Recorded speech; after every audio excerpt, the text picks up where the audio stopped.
Hello people, and welcome to another episode of Prospecting with me.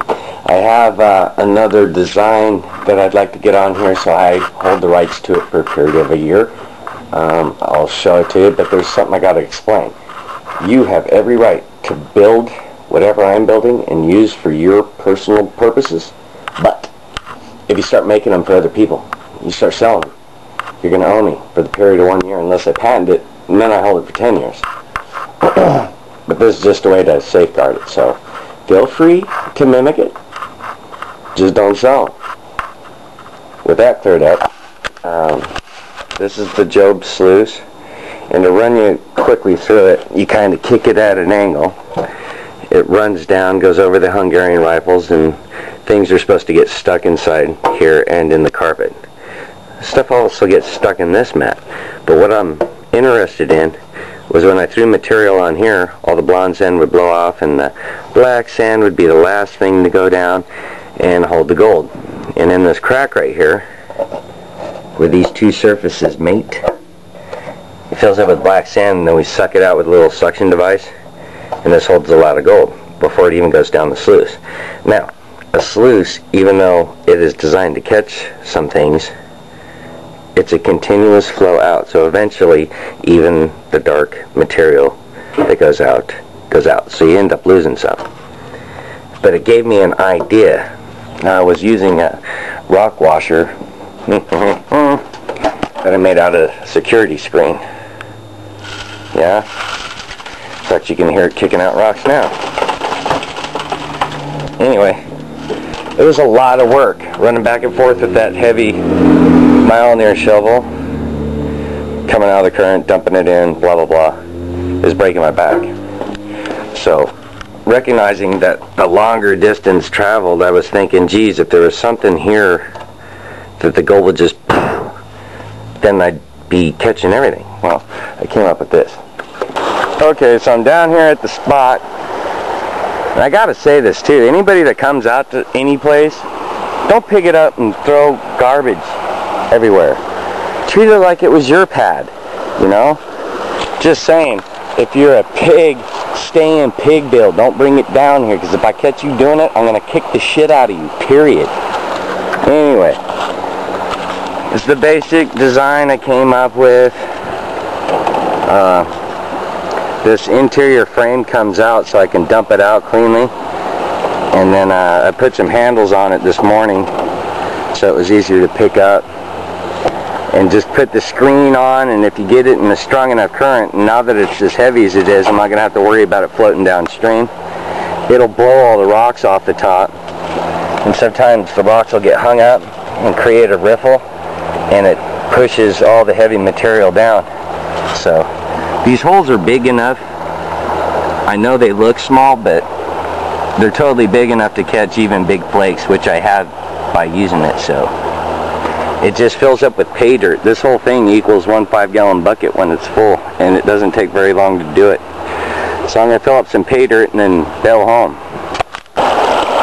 Alright, so there it is in the water, man. It's a deep flow. I got a magnet and a screen right there. And then I'm digging right in that little hole. So all I got to do is go from there to there. And then all the killings blow out and go downstream. Pretty efficient, huh? You just need it in deep water to get it to work. Make that strong rifle, and it shoves everything down. And there it is, full of pay dirt. I have these little rubber things that I tuck down in the side for little gaskets, but as you can see, it leaves a real clean material, good for sluicing or panning. But you know, as you can see by the pyrite flakes, big stuff does fall in there. I'd really rather not run this stuff through the sluice, as I think I'm losing a lot, so I'm going to try just panning this. Brought 3 buckets. That took about 10 minutes. I did have to move it to slower water, because it was really it'd get down in there and then just blow it up out of the bottom. But sometimes it's a lighter sand. It's just, you got to find the happy medium for this thing. Well, remember, it's a prototype, but look at how good it works. And like I said, my own there fits in there, so I shovel it out because it's like 200 pounds. Somewhere in there, maybe 100. It's heavy, plus all the water and the steel. But I shovel it out and then I take it apart and then dump it in the bucket. But it makes it for a quick changeover. My idea for the future is to have an inlet down here at this end that'll blow water through, and an outlet down there that'll like feed this material straight onto a sluice. Ideally, that's what I'd like to do. And Joey and I are talking about bigger sizes. I'd like to go the size of a trailer. Use ounces, baby. But it's very efficient, man.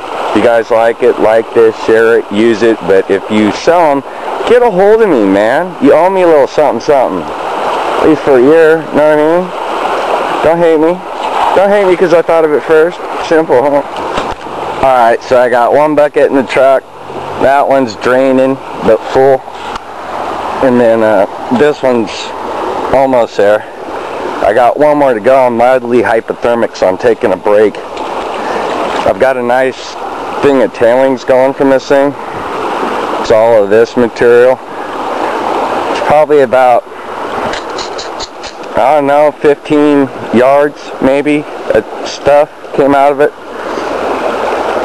But it all came out of that hole, so it was really quick.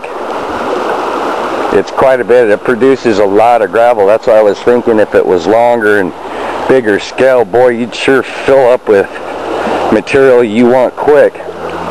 So, alright people, there's the gold I caught. Nice and shiny.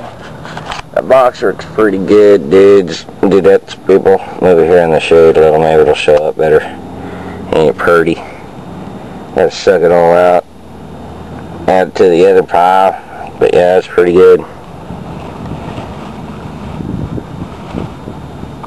I'm gonna sluice it next time for dang sure. That was 150 pounds of dirt. Whew, my sunburned and tired. But that's gonna do it for that episode of Go Digging with Dan. And ideally, I think the next version is gonna have a snork off it that feeds the sluice box, so it's an all-in-one wash plant kind of thing. There may be a flow inhibitor to slow it down so you can change the mats and stuff. Get a bunch of concentrate. It wouldn't take too long. That was only like 2 hours to move or to collect 150 pounds of concentrate, so that's not too bad. Now remember, you can't make one of these for yourselves, but if you make them and sell them to people, you're going to owe me money. But I only have a year from this time unless I patent it, which I think I'm going to patent this one. That's a good one. So there you have it, people. Peace out.